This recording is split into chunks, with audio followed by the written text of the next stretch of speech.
Hello po sa inyong lahat mga ka-crypto. Ako po si Pinoy Crypto Trader at sa video na ito ay atin pong pag-uusapan ang tungkol sa balitang ito kung saan ay isang Japanese crypto exchange ang nag-raise po ng $352 million para bayaran po yung kanilang mga users na nawalan ng 4,503 na Bitcoin dulot po ng kanyang nakalipas na hacking. Kaya na-content po natin ito sa mga nakalipas na videos.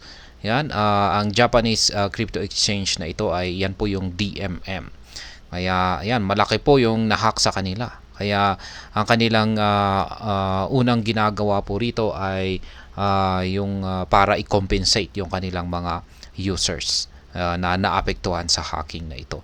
Kaya yan, sila po ay kumakalap ng pondo para bayaran ang kanilang mga users. Kaya ayan, bago po tayo magpatuloy ay nais ko lamang po munang bigyang linaw ang aking disclaimer kung saan ang nilalaman po ng video na ito ay hindi po ito isang financial advice. For education and information purposes lamang po ang layunin nito. Maliban po dito ay nais ko na rin pong magbigay babala na wala pong kahit anumang group chat ang Pinoy Crypto Trader. Ayan, popular Japanese crypto exchange DMM Bitcoin announces plans to compensate victims of last week's hack, which led to the theft of approximately 4,503 BTC or $318.61 million. Kaya ayan, isa po itong napakasikat na crypto exchange sa bansang Japan. Ito po ang DMM Bitcoin at naglabas po sila ng update particular po para sa kanilang mga users na i-compensate po nila ang kanilang mga naapektuhan na mga users sa hacking incident na ito. Yung mga hackers ay nagawa po nilang nakawin, ayan, or magnakaw ng 4,503 na amount ng Bitcoin dito po sa Japanese crypto exchange na ito. At yan po ay nagkakalaga sa $318.61 million. Kaya napakalaki po yan na halaga. Ayan. At napakaganda po yung ginagawa nila at kinukompensate po nila. At ayan, kung ibang mga crypto exchange yan, pababayaan na lamang po nila yan. Kasi yan po yung madalas na nangyayari sa ibang mga crypto exchange. Kung pag nahack po sila ay syempre magfa-file na lamang po sila ng bankruptcy. Ayan, tapos wala na. Hawawa yung kanilang mga users. Nangyari po yung hacking incident nitong nakalipas na May 31. Ayan, nahack po ang DMM Bitcoin at nagresulta po ito ng ayan, malaking Bitcoin ang natangay ng mga hackers. 4,503 na Bitcoin. At dahil yan ay agad naman po na pinatigil ng DMM Bitcoin or ang Japanese exchange na ito yung pag-purchase ng mga cryptocurrencies at ayan, nagkaroon na rin ng delay ng withdrawals sa mga Japanese yen.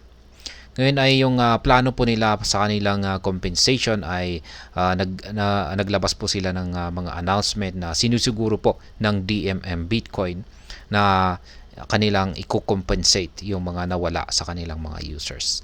Kaya yan, sila po ay kumalap ng mga 55 billion yen. At kung saan ay yan po ay nasa mga $352 million para i-buyback po yung ninakaw ng mga hackers na Bitcoin. Kaya ayan, yung pera po na ito ay manggagaling po ito sa mga loans at saka mga capital increases mula sa mga affiliated po na mga companies nila. Ayan.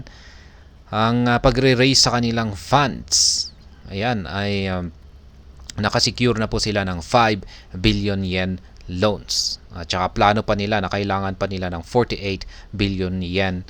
Ayan, para sa pamamagitan po ng capital increase dito sa June 7. Yan, bukas po yan. At maliban po rito ay makakakuha po sila ng additional na 2 billion yen sa pamamagitan po ng subordinated loans dito naman sa June 10. Kaya yan po yung kanilang ginagawa para makapag-raise ng funds. Yung mga funds ay magagamit.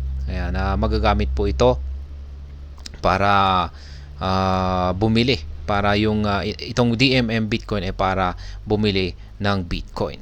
Yan, at kapag yan yung kanilang nabili na Bitcoin ay sa kanila ibibigay sa kanilang mga apektadong mga customers. Yung matitira po sa mga pondo, yan yung matitira po sa mga nakalap nilang pondo ay gagamitin naman po nila ito para i-facilitate yung mga withdrawals. Ngayon ay yung investigasyon naman ay kasalukuyan pa rin po na nagsasagawa ng investigasyon ang DMM Bitcoin sa kaganapan ng hacking incident na ito. At sila po ay nangangako na ibabahagi po nila ang mga detalye ng kanilang nagawang investigasyon dito. Kaya yan, malalaman po natin kung ano yung talagang nangyari, kung bakit na-hack ang ganitong napakalaking crypto exchange sa bansang Japan. Kasi marami pong mga nag-aabang kung ano po talaga ang nangyari. Siyempre, yung mga ibang mga crypto exchange na rin yan ay gusto na rin nilang malaman para ma-prevent na rin po nila, para hindi na rin sila maapektuhan sa ganitong estilo ng mga hackings.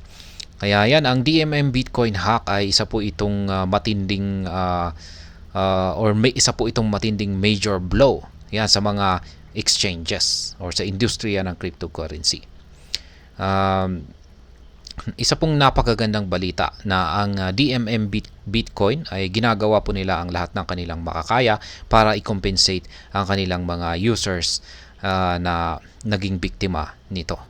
Ngunit kailangan po talaga nating malaman ang kahalagahan ng security ng isang crypto exchange. Yan, mahalaga po talaga ang security. Maski napakaganda yan na isang crypto exchange. Maganda yung kanyang mga features, yung kanyang mga platform sa pagde-trade, pero kung yung kanyang security naman ay napakahina, ay wala rin. Napaka-delikado na rin gamitin yan kasi madaling i-hack ng mga hackers. Kaya ayan po ang tungkol sa balita natin dito. Isa pong magandang bagay at kinocompensate po ng DMM Bitcoin na isang Japanese crypto exchange yung mga apektado nilang mga users dulot po ng hacking incident nitong nakalipas na May 31. At hanggang dito na lamang po tayo sa video na ito. Sana po ay inyong nagustuhan ang aking paliwanag sa video na ito. Kung inyo po itong nagustuhan ay pakiclick lamang po ang like button nito. Para naman po sa mga bago lamang dito, kayo po ay aking inaanyayahan para mag-subscribe. Pakiclick na rin po ang bell icon nito dahil ito po ang siya magsisilbing notification nito sa mga bago kong videos na akin pong ina-upload sa aking YouTube channel na ito. Marami pong salamat sa panonood. Ingat po tayo lagi at God bless po sa ating lahat.